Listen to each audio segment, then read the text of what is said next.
Hey guys, what's going on? It's Jay. It's October the 11th, 2019.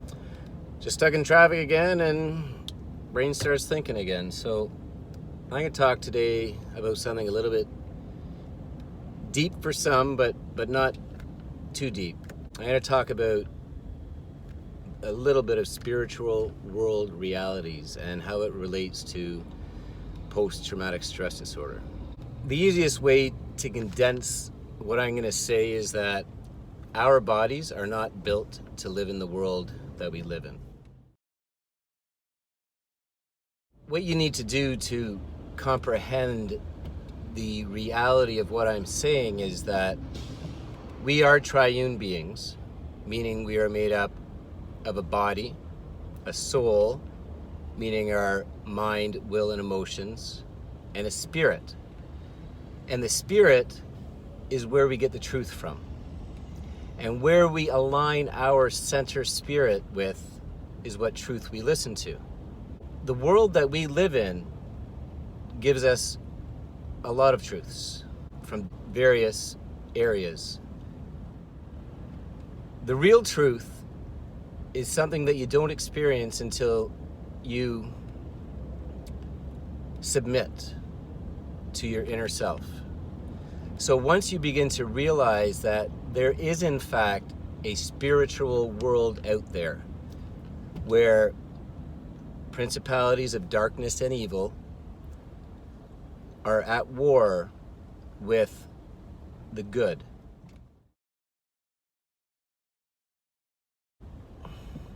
I'm trying to make this simple and not get too deep with this. There are a lot of spiritual forces at work throughout the world that we live in. Media, songs, movies, people, organizations. You could go on forever and ever and ever about the different factions of spirituality. But where we become injured as first responders, or even just as human beings, is because we react differently to the environment around us. We're not built to live inside of this environment. So when we begin to recognize that the forces of evil around us are the ones that are causing people to do these violent acts and to kill and to maim and destroy, that's when we begin to be able to practice what they call discernment or separation. When I was in the major crime unit downtown, a very experienced detective that I worked with would go into a room to interrogate somebody, and one of the first things that he would say to them is, "You're not a bad person, you just done a bad thing." So that's the simple form of discernment, separating the person from the action, realizing that there are forces of darkness, real bad spirits out there that put thoughts in our mind, in our hearts, because then we agree with those thoughts and then they become part of our soul, our hearts, and then that thought of "I suck" becomes "yes, I do suck," and then you become suck, if you understand. I think you understand what I'm saying. So once you realize that there is a spiritual battle going on, you're then able to separate the person from the action.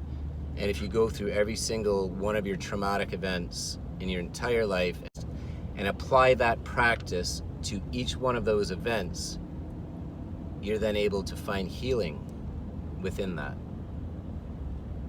I hope that what I'm saying makes sense. I definitely want to awaken people to realize the truth. And little by little, I hope that some of what I'm saying resonates with you.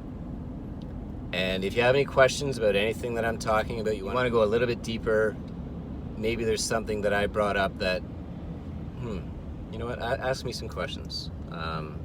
We can talk. I like to talk. I like to listen. I like to figure things out and help other people get through their mental injuries. There's a big reason why we have mental injuries, and that there is a big part of it. So that's just a little bit of spiritual world realities from Jay's perspective.